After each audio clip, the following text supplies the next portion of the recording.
Hi everybody, so welcome back.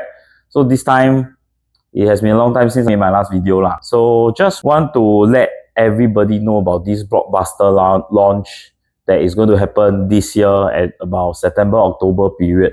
And this is one of the project that I firmly believe in.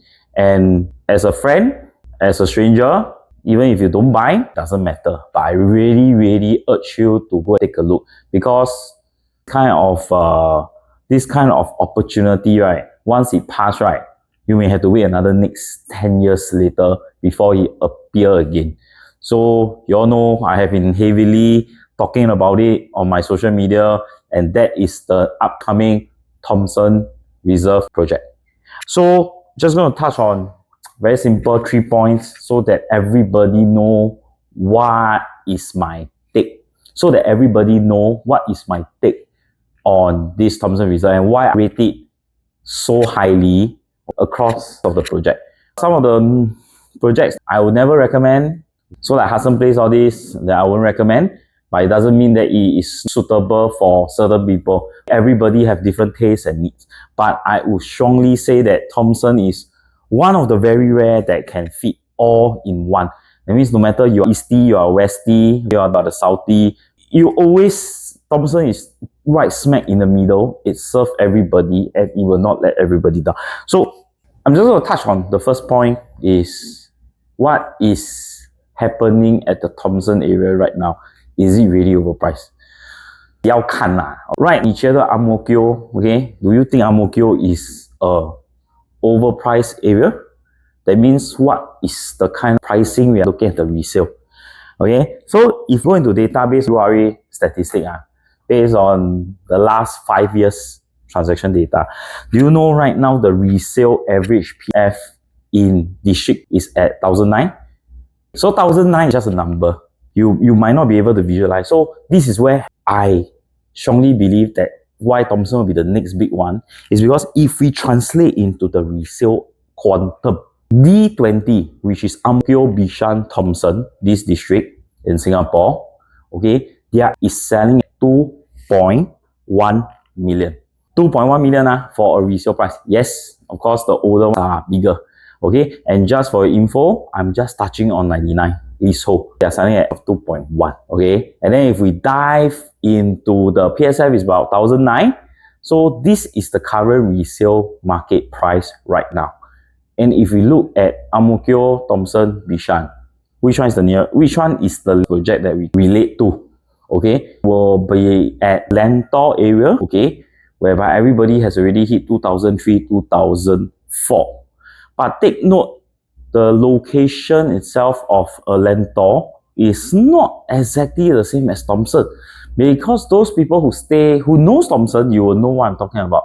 No matter how Lentor tries to upmarket itself, it will never be a Thomson. It's just like, yes, you're staying in River Valley, no matter how you package yourself, you will never be Orchard.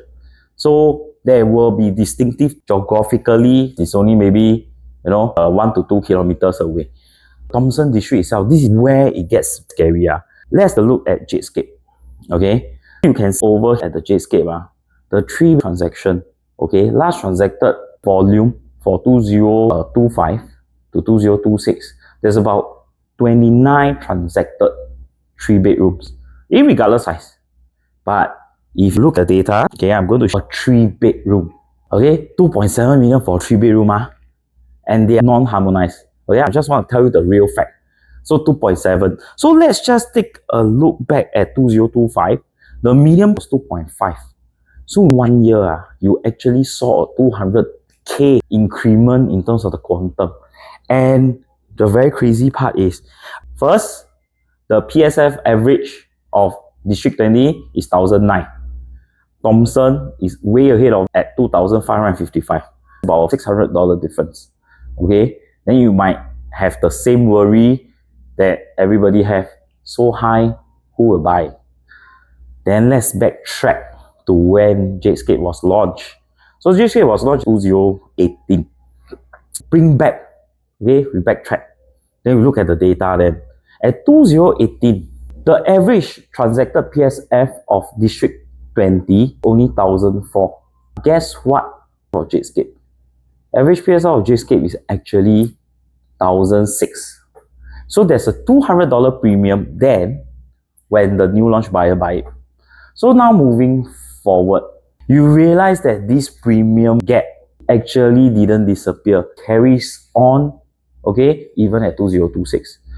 So right now, what I'm trying to tell you is if developer really Thomson Reserve, okay, and if the pricing is within a $200 price gap, do you think it makes sense? So this is a question you all need to think about it yourself. I'm convinced as long as I'm able to enter Thomson Reserve with a $200 difference from the last transactor of Jadescape, it is considered safe entry. Okay, because the data already suggests that moving the gap will exist there. Okay, so I'm not going to touch on why everybody is rushing into it. Now I'm just talking about the science behind it, and this is one of the biggest reasons. Just want to let you know, okay, as long as there's a $200 price gap, it is a safe entry. And if they are selling at starting from 2006 PSF, it is no longer called a safe entry. It's called undervalue buy. So this is how you position yourself using past data, history trends to know where and how do you enter a project that is sound financially.